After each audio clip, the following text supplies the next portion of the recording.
Class welcome back बच्चों। तो प्यारे बच्चों, स्टार्ट करते हैं नया लेक्चर। बेटा आज नए लेक्चर में ना चर्चा करने जा रहे हैं इनकम मेथड के न्यूमेरिकल्स की। बेटा बुक में ना न्यूमेरिकल अभी सिर्फ अगर इनकम मेथड की बात करूँ तो कुछ कम है। जब हम मिसलेनियस न्यूमेरिकल करेंगे तो एक्सपेंडिचर और इनकम मेथड पे और इनकम और वैल्यू एडेड मेथड पे बहुत न्यूमेरिकल देखने को मिलेंगे। फिलहाल सिर्फ 5 से 6 न्यूमेरिकल है। अभी 15 से 20 मिनट का मुद्दा यही है। उसके बाद एक्सपेंडिचर मेथड मैं शुरू करके जाऊंगा, खत्म कल कर देंगे और उसके कल ही न्यूमेरिकल स्टार्ट कर देंगे। बेटा इनकम मेथड कहता है कैलकुलेट एनडीपी एट एफसी और मुझे डेटा देता है rent, royalty, interest, compensation of employ, profit और मिक्स्ड इनकम। क्या बेटा ये सबसे पहला न्यूमेरिकल है तो ये और ज्यादा इसका लेवल गिरा हुआ है। इनकम मेथड में सबसे पहले क्या कैलकुलेट होता है बेटा? एनडीपी एट एफसी कैलकुलेट होता है यानी कि डोमेस्टिक इनकम। अगर मैं वैल्यू एडेड मेथड की बात करूं तो बेटा जीडीपी एट एमपी कैलकुलेट कराता था वो मुझसे। ये NDP at FC he calculate कराता है। 5 चीजों का टोटल कर दो, खत्म हो गया बेटा इनकम मेथड। क्या 5 चीजें हैं वो? Compensation of employ plus rent and royalty plus interest plus profit plus mixed income. मैं बता देता हूँ बच्चे यहाँ पर क्या करते हैं। फॉर्मूला बताते हैं क्वेश्चन के हिसाब से। वो क्या करेंगे, सबसे पहले लिख देंगे रेंट, रॉयल्टी, फिर इंटरेस्ट, फिर ऐसे ही लिखेंगे। बेटा ऐसे लिखने में ना एक नुकसान है, क्योंकि हमें तो पता तो होता नहीं, हमें ऐसा सीक्वेंस कभी याद तो होता नहीं जो ये रैंडम सीक्वेंस है। हम लिखते तो चले जाते हैं, बीच में अगर कोई आइटम अटपटी सी आ गई ना परेशान हो तो जाओगे। जैसे कि प्रॉफिट के भी 3 पार्ट थे, जैसे कि रेंट, रॉयल्टी, इंटरेस्ट और प्रॉफिट को जोड़कर ऑपरेटिंग सरप्लस बोलते थे। ऐसा ना हो हम फॉर्मूला बनाना शुरू करें और गलती बनाते। तो मेरा मानना तो यह बेटा आपको फॉर्मूला ऐसे ही लिखना है जैसे हमने पढ़ा है और बाद में फिगर पुट कर देना। ऐसे गलती होने के चांसेस बिल्कुल जीरो होंगे। ठीक है जी। अब कंपनसेशन ऑफ एम्प्लॉय देख लेते हैं कितना गिवन है। 1000। रेंट एंड रॉयल्टी में इकट्ठा लिखता हूँ, 600 रुपए ये गिवन है। इंटरेस्ट 500, प्रॉफिट 500, मिक्स इनकम फिर 1000। ये 1000, rent and royalty 600, interest 500, profit 500, mix income 1000। 1000, 1000, 2000, 3000 और ये आ गया 3600 करोड़। क्वेश्चन खत्म। इतना सही क्वेश्चन है। आगे बढ़ जाते हैं मेरे बच्चों। अभी इसका लेवल देखना है हमें अच्छा खासा। कहते हैं from the following data calculate the value of gross national product at factor cost, मतलब जीएनपीएफसी। क्या इनका method directly GNP at FC निकलवाएगा? कभी भी नहीं। कहां जाएंगे? एनडीपी एट एफसी तक जाएंगे, फिर उसका कन्वर्जन करेंगे, जीएनपीएफसी तक पहुंचेंगे। पढ़ते हैं जी। कंपनसेशन ऑफ एम्प्लॉई है मेरे पास, रेंट एंड इंटरेस्ट है मेरे पास, indirect taxes, profit, depreciation, subsidies और बेटा NFIA mixed income of self employed. कल बोला था बेटा मिक्स्ड इनकम लिखा हुआ आ सकता है, इनकम ऑफ सेल्फ एम्प्लॉयड लिखा हुआ आ सकता है, या रिटेलर की इनकम लिखा आ सकता है। तीनों का मतलब एक ही है, मिक्स्ड इनकम से। तो बेटा चलो जी क्वेश्चन कर देते हैं फ्रेम हम तो। एनडीपी एट एफसी पहले निकालेंगे, फिर जीएनपीएफसी में कन्वर्ट करेंगे as per the requirement of question. सीधा मत लिख देना जीएनपीएफसी।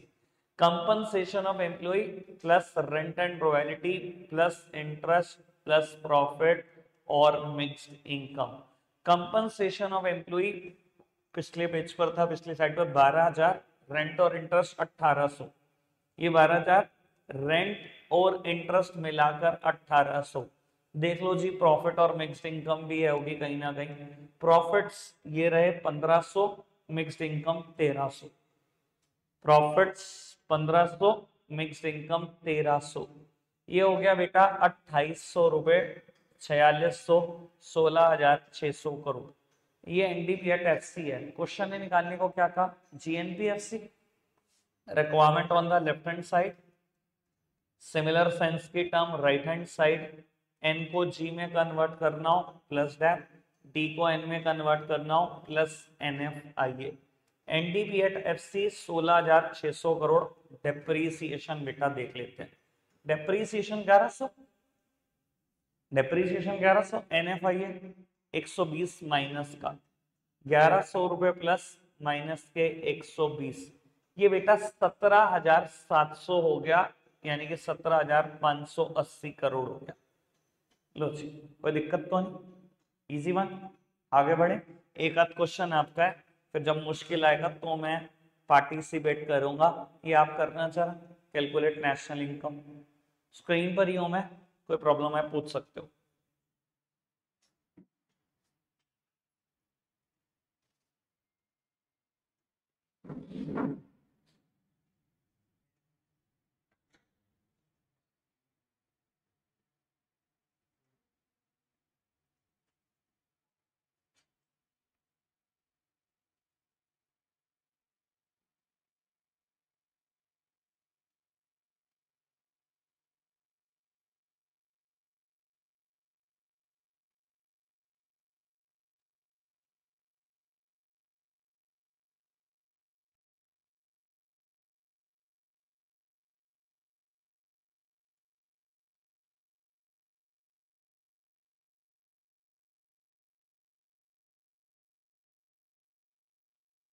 या बेटा मैं काम की बात बता देता हूँ एडवांस में आपको। कंपनसेशन ऑफ एम्प्लॉय मुझे गिवन है और इसमें बाद में दिया हुआ है वेजेस इन काइंड। बेटा कंपनसेशन ऑफ एम्प्लॉय तीन चीजों से मिलकर बनती है, wages and salary in cash, wages and salary in kind और एम्प्लॉयर कॉन्ट्रीब्यूशन टू एसएसएस। अगर पहले से ही कंपनसेशन ऑफ एम्प्लॉय गिवन है तो मेरे लिए ये यूजलेस डेटा है, इसके अंदर पहले से ही wages and salary in kind है। ठीक है जी, जिन्होंने थ्योरेटिकली पढ़ा उनको पता होगी ये बात। फॉर्मूला क्या लिखा, compensation of employ plus plus operating surplus plus mixed income depending upon the question. क्योंकि उसने ऑपरेटिंग सरप्लस दे दिया, तीन चीजें इसके अंदर इंक्लूडेड है। कैलकुलेट क्या हुआ होगा, पहले एनडीपीएटएफसी फिर कन्वर्जन कर लेना एनएनपीएटएफसी। ठीक है जी, जिन्होंने करना था निपटा के साइड बैठे हुए।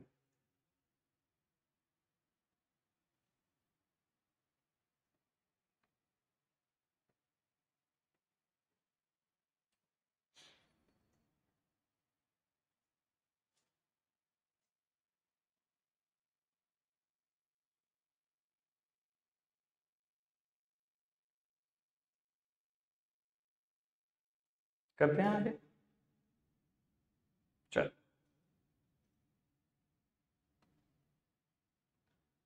अगेन आप ही कैलकुलेट करोगे from the following data, calculate the value of domestic income, मतलब एनडीपीएटएफसी, और इनका मेथड भी एनडीपीएटएफसी ही निकलवाएगा बेटा। मेरे पास डेटा ये है सारा, सारा डेटा स्क्रीन पर फ्लैश हो रहा है, देख लो बेटा।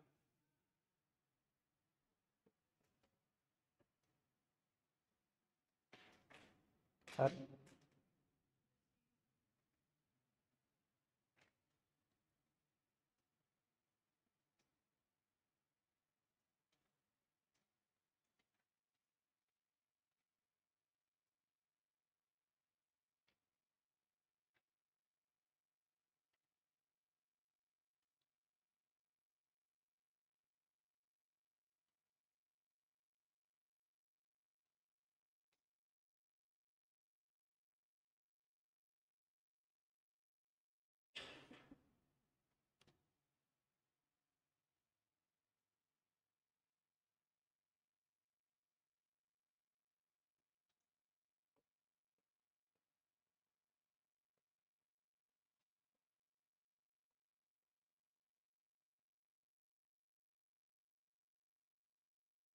बेटा इस क्वेश्चन में ना compensation of employ directly given है, हो जाएगा।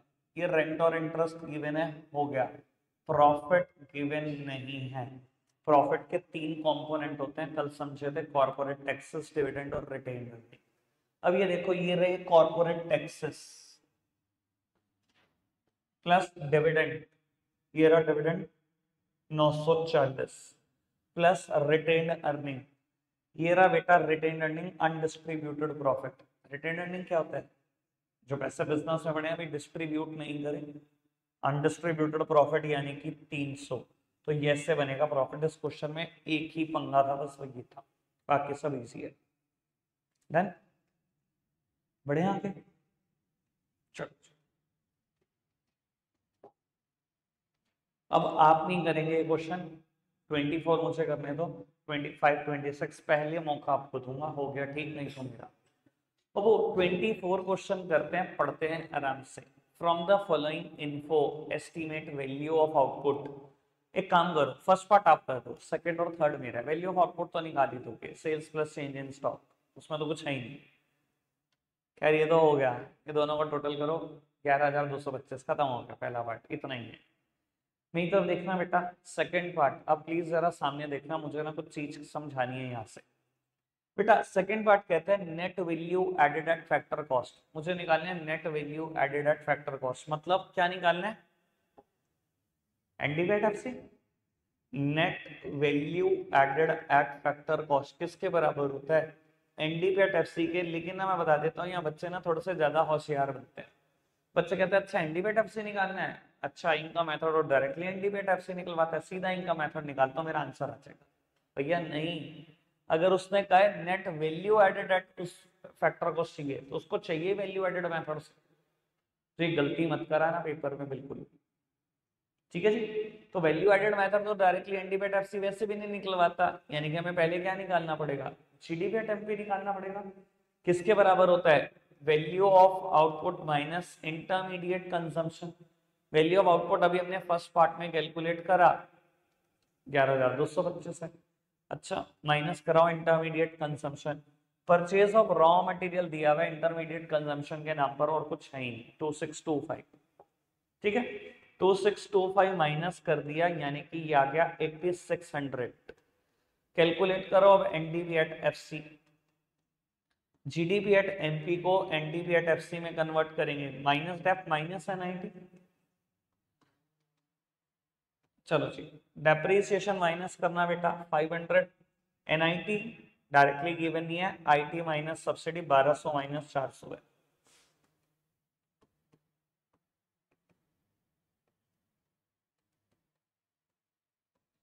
कोई दिक्कत कोई परेशानी? क्लियर बात?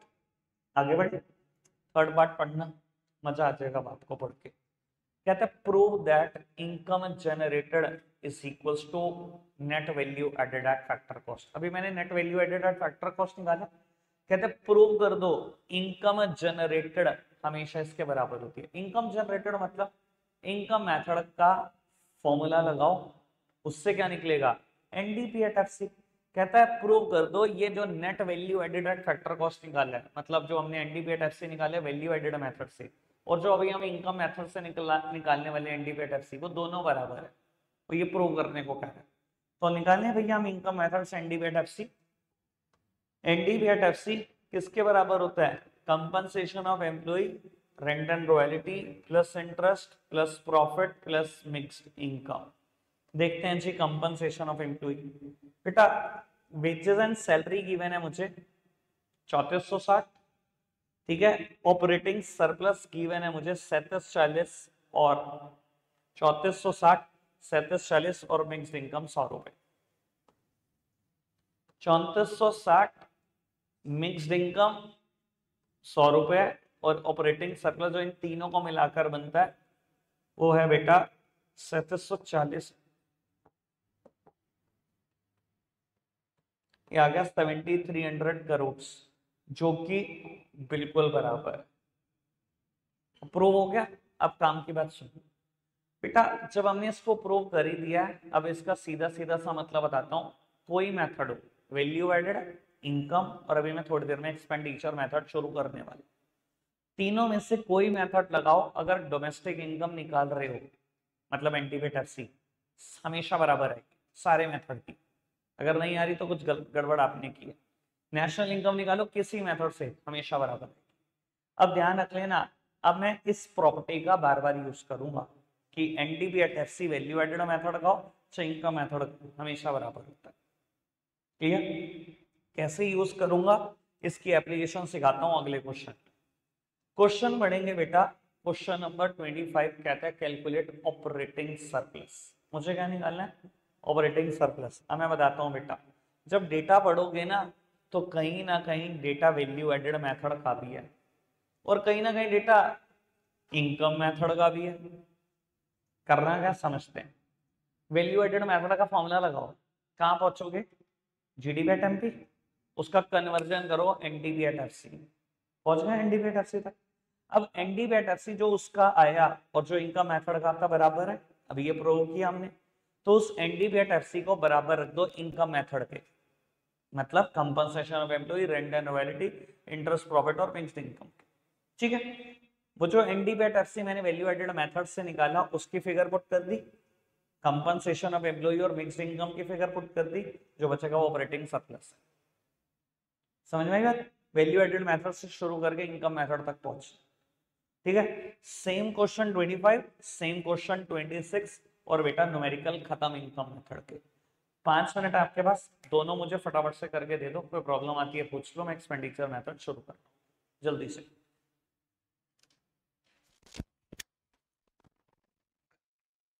डन, कैलकुलेट हो गया, बढ़िया है। 26 सेम तरीके से होगा, पर आपको लग रहा होगा डेटा बहुत कम है, जो ना लिया हो सब जीरो है, और बहुत सारी चीजें नहीं दी, सब जीरो मानते जाए। करना उसी तरीके से, पहले लगाओ अपना वैल्यू एडेड मेथड, जीडी पे टेम्प पे निकालो, कन्वर्शन करो एनडीबीएट एफसी में, उस एनडीबीएट एफसी को बराबर रख दो compensation of employ plus operating surplus plus mixed income के, जो ना हो सब जीरो है बेटा। आंसर आ जाएगा, फटाफट से करके बताओ।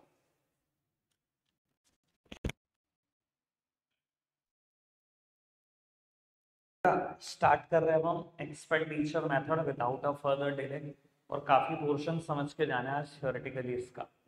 बेटा एक्सपेंडिचर मेथड का बेस सिंपल है, जैसे इनकम मेथड का बेस बड़ा सिंपल था। जब मैंने इनकम मेथड शुरू करा तो थ्योरी शुरू करने से पहले मैंने एक बात बोली बेटा, सभी फैक्टर इनकम का टोटल करो, इनकम मेथड खत्म।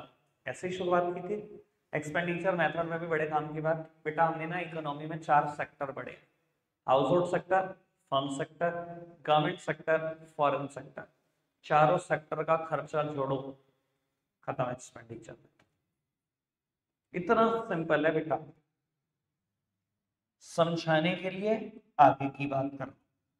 हाउस होल्ड सेक्टर का खर्चा जोड़ो, हाउस होल्ड सेक्टर के खर्चे को हम बोलेंगे private final consumption expenditure, private final consumption expenditure. बेटा गवर्नमेंट सेक्टर का खर्चा जोड़ो, उसको बोलेंगे गवर्नमेंट फाइनल कंजम्पशन एक्सपेंडिचर।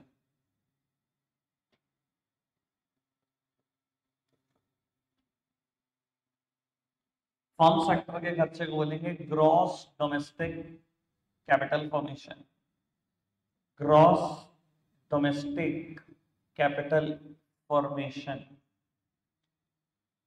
और फॉरेन सेक्टर के खर्चे को बोलेंगे net exports, simply means exports minus imports. बेटा ये है इकोनॉमी के 4 सेक्टर के खर्चे। हाउस होल्ड सेक्टर के खर्चे को पीएफसीई, मैं अब इतना बड़ा कभी नहीं बोलूंगा, ध्यान रखना, पीएफसी मतलब प्राइवेट फाइनल कंजम्पशन एक्सपेंडिचर। ठीक है जी। गवर्नमेंट सेक्टर के खर्चे को जीएफसीई, ठीक है। फर्म सेक्टर के खर्चे को जीडीसीएफ, और exports minus imports foreign sector के खर्चे को। चारों सेक्टर के खर्चे क्या क्या आएंगे ये सुनना शुरू करना बेटा। प्राइवेट फाइनल कंजम्पशन एक्सपेंडिचर या house hold final consumption expenditure एक ही बात है। हाउस होल्ड सेक्टर के सारे खर्चे जोड़ते हैं, सारे खर्चे, चाहे उन्होंने ड्यूरेबल गुड्स पे करे, नॉन ड्यूरेबल गुड्स पे करे, सेमी ड्यूरेबल गुड्स पे करे या सर्विसेज पे करे।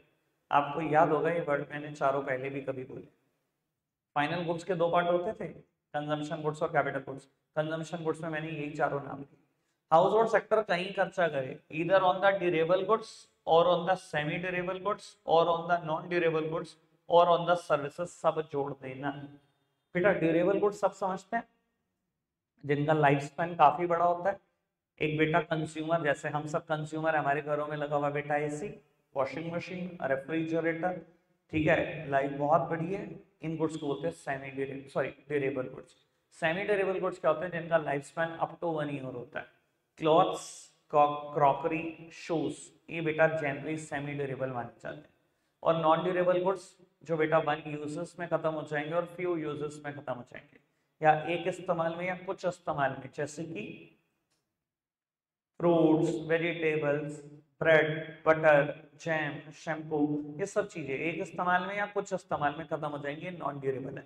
Services intangible in nature but resulted into satisfaction of want, और वो सर्विस कोई भी हो सकती है बेटा, ट्रेवल एजेंट की सर्विस हो, टेलीफोन की सर्विसेज हो, ट्यूशन सर्विसेज हो, जिसकी भी सर्विस माननी है उसकी सोच लो।